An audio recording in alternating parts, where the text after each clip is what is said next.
Good morning, everybody. I'm Eli Beckman. I'm the mayor of Corte Madera, which is a town of about 10,000 in Marin County, right across the bay from where we are today. I was first elected in 2018. Corte Madera is half in the flood zone, half in the fire zone, and so climate change has always been my top priority as an elected official. And to me, that means looking at not just direct greenhouse gas emissions, but also indirect emissions that come from waste. And what I'm going to share with you today is the story of Corte Madera's reusable food ordinance. So we're going to start with a little bit of background. In May of 2022, Marin County adopted their reusable foodware ordinance, which was the first such ordinance anywhere in the county, and their intent was fantastic. It was to reduce waste and to reduce reliance on the oil industry in foodware. The county's approach was fascinating. So step one, they required reusable foodware for dine-in, which I think makes perfect sense. That's a no-brainer, right? If folks are in the restaurant, it makes sense that we would be using reusable foodware, not generating waste where we don't need to. Wonderful. Step two, for takeout, natural fiber is required in Marin County. Bioplastics are not allowed under any circumstances, but of course, as we all know, there are still those tricky use cases where natural fiber products just won't cut it. That typically tends to be things like hot liquids, right? Hot beverage cups, soup cups, things like that. So in those situations, the County of Marin basically said, well, we're not allowing bioplastics, we're requiring natural fiber. Where there's no natural fiber product that will work, we're just going to create an exemption. So what Marin County did is they said basically, they've got this list of exemptions, this list of use cases where businesses, food service establishments can go ahead and keep stocking and keep using petroplastic single-use products. That seems to me to undercut the whole goal in the first place.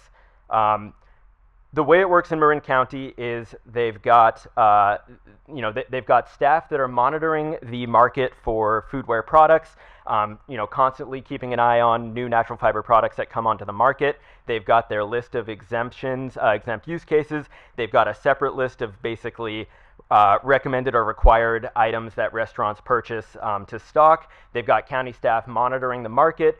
Every year they update their list. They push this updated list of both exemptions and required or recommended products out to businesses. And then there's a 6-month period after each new list comes out before enforcement starts. So it gives businesses a little bit of a runway, but it's still tricky because it's a dynamic environment for them.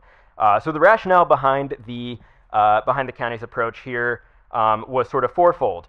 One, our local compost processor in Marin County, which is WM Earth Care in Novato, they do not accept bioplastics in the compost stream because they sell certified organic compost, and under federal regulations and state regulations, they cannot achieve that certification if they are accepting bioplastics of any kind into their waste stream. We, of course, want composting to be a profitable enterprise. I think if there's a profit motive there and we're not working against the market, it's going to make it much easier for us all to achieve as a society our environmental, our composting, our waste diversion goals. So that is why the county wanted to really respect WM Earth Care's desire to continue maintaining their certified organic compost label. Two, local haulers in Marin County also do not accept bioplastics in their compost stream because WM Earth Care asks them not to. Makes perfect sense. The processor doesn't want bioplastics, and so they ask the companies that bring them the compost, please do not be accepting bioplastics from your customers.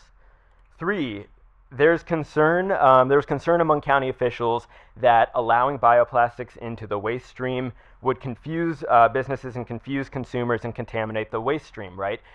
We all know that there's a section of consumers out there who are not going to be able to readily distinguish between a compostable plastic and a non-compostable plastic, and there was concern that if we're allowing compostable plastics into the waste stream, we're going to start seeing all kinds of non-compostable plastics entering the waste stream, and obviously nobody wants that.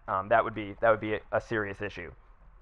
Finally, there was concern among county officials and especially among the consultants that were guiding the county's reusable foodware ordinance development, concerns that BPI-certified products would not break down in local compost facilities or would leave behind harmful residuals like PFAS or microplastics.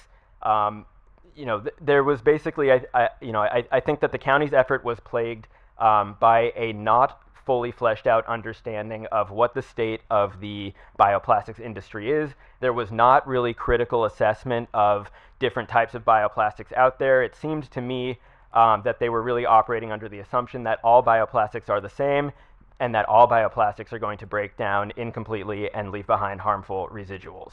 So that's how the county ended up where they were.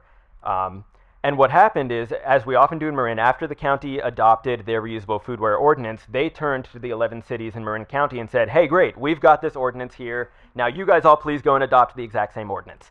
And the rationale is good, right? And we do this all the time. We like to have, on regulatory issues, we like to have a uniform regulatory regime throughout Marin County. Makes it easier for businesses, easier for consumers, easier for the authorities that are enforcing these things, right? You just want one set of rules throughout the county wherever possible. But we do not want that at the expense of doing something right.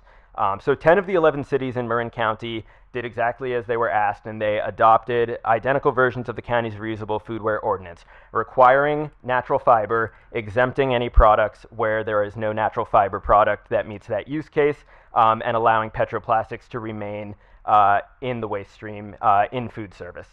So Corte Madera started considering this issue in early 2023, and we pretty quickly decided that we wanted to take a little bit more of a critical approach. We had three main concerns as we discussed the issue and the county's ordinance with our business community and with our staff. First, businesses were rightly concerned about a regulatory scheme that was complex and continually changing, right? If there's a new list coming out, the county staff are bringing you every year with new products that are, recommended to buy, things that used to be exempt that suddenly aren't exempt anymore. You've got all this stock, in your back room of all this foodware that you were hoping to use, and suddenly a bunch of it's not compliant anymore. It was just a concerning prospect for businesses, and understandably so. Two, town staff in Corte Madera were concerned about the ongoing work that was going to be generated by having to constantly be watching the market. We're a small town. We're 10,000 people. We've got 40-something full-time staff. We do not have the bandwidth to have somebody researching the finer points of the foodware market out there and keeping track of new products that come onto the market. So town staff were saying, hey, I don't know that we've got the bandwidth to be constantly monitoring the market here, maintaining these lists of exemptions and required products, updating all of our educational materials, going back out every year with outreach to our business community about new regulations. So that seemed like a hurdle. And then three, just frankly, I was really concerned about a continued foothold for the oil industry in foodware in Corte Madera. And I felt like the whole point of what we're trying to do here is reduce waste, reduce plastic waste, and really pivot away from the oil industry in foodware. And if we're maintaining these exemptions, for the foreseeable future, I just don't see how that advances that goal. And the county consultant who helped the county develop their reusable foodware ordinance came and presented before the Corte Madera Town Council multiple times. And what was challenging for us as council members is the county's consultants were providing information that conflicted with information we were getting from other sources, whether it was local businesses, whether it was BPI, whether it was environmental activists. And we ended up in a situation where there was this muddied conversation, and we were being asked to adopt an ordinance that nobody was confident in, nobody really understood how it was developed, and nobody felt that they had the facts. And that's just not, that's not a position from which you can do effective legislating. So faced with this frustration of not really understanding, what's going on here, what is the actual state of play, what are the facts about composting, bioplastics, all of this, I decided to do a little bit of independent research. And I will say that, when I first ran for town council, I was thinking about issues like flooding, wildfire, housing, the cost of living. I never thought that I was going to be diving into research on the finer points of our waste stream and foodware and, what forks in restaurants in Corte Madera are made of. But here we were, right? So I dove in. The first hurdle was just trying to get the facts straight about microplastics. Again, the county's consultant was saying that there are no bioplastics, full stop, that break down completely without leaving behind microplastics and PFAS. Local business owners and some environmental activists were saying, well, actually, that's, from what we're hearing, there actually are products out there.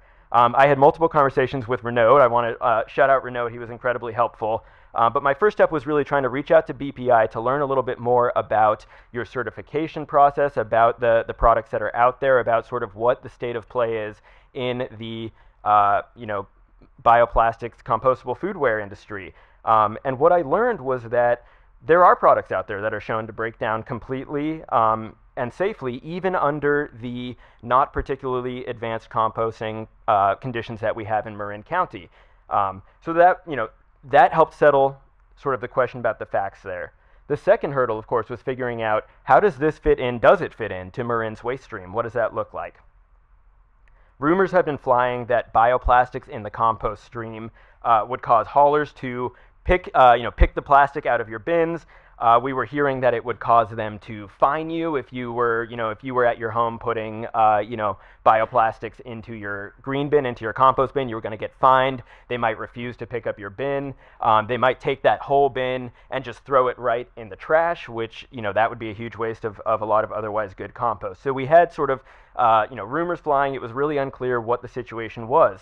So what I did is I called up WM Earthcare and I said, hey, I'd like to come tour your composting facility.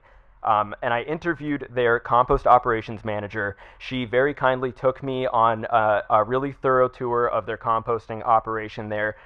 Showed me where the compost comes in from the haulers, showed me where it goes into the composting heaps, explained to me the processes, how long it sits out there, the temperatures that it's reaching. She brought me over to a different area of the plant and showed me their finished product that was being filtered and packaged for sale. I learned a lot about what our local compost processing looks like in Marin County. And what I learned as well was that, as we suspected, the reason that they don't accept bioplastics there is primarily because they want to maintain their organic certification for their compost, which, again, perfectly understandable, right? We want composting to be a profitable industry. And so I asked, hey, if bioplastics enter the stream regardless, say somebody mistakenly puts, a BPI cup lid in their green can at home, and it's unlikely to be removed before it gets here, what happens with it? And she told me just straight up, she said it's going to go in the compost heap and it's going to compost. So that right there seemed to put one of the big questions that we had to rest. It kind of turned the whole conversation on its head, and it helped me realize that the issues that we were being told are the challenges were actually not the primary challenges. And the understanding that we had was maybe based more on a misunderstanding of what the facts of the matter were. So ultimately, what I learned is that what they see at WM Earthcare is that generally bioplastics that do enter their compost stream, because there are some, that are entering the stream right now, even though they're not, officially accepted, they're not welcome, but folks will put bioplastics into their compost bins by mistake. They'll end up at WM Earthcare, they will compost, and they are not seeing issues with compost quality. They're not seeing contamination. They're not seeing a failure of bioplastics to break down under their conditions. So that was enlightening. That was really fascinating. So on my way home from WM Earthcare, I thought, okay, so I now understand what's going on at the composter, which is that if bioplastics come in, they compost. They're just not supposed to come in, essentially for regulatory reasons. So I called one of the vice presidents of our waste hauler, our local waste hauler, and I said, hey, I've got a question for you. So if I take a piece of, something that's bioplastic, a soup cup or whatever, and I put it in my green can at home, what happens? Are you guys taking that out? I've heard that you'll take it out. I've heard that you'll fine me. I've heard that you'll chuck my entire green can into the trash. What happens? And he said, no, we're not going through your green can. If our haulers come on Friday and they open the lid of your green can and they see an office chair, yeah, they're going to take that out and they're going to fine you. But we're not going through your green can. We're not picking out little bits of plastics or, contaminants that may be in there. Generally we haul it, we send it to WM Earthcare and they can do what they like with it. So again, that really debunked, another big sort of bucket of myths that we had been hearing around what haulers will do if you're putting bioplastics into your green can. So the conclusion that I reached after doing this research was that it seems that BPI products do compost in our local facilities, and they appear for all, in all practical ways to be preferable to fossil plastics. So I brought this research back to the town council, and now it was time for us to craft our ordinance. And we discussed what are our top goals as a community. One was ending single use for dine-in. Again, that just seems like, common sense. If your goal is to reduce waste, you've got folks in the restaurant, use reusable foodware. Great.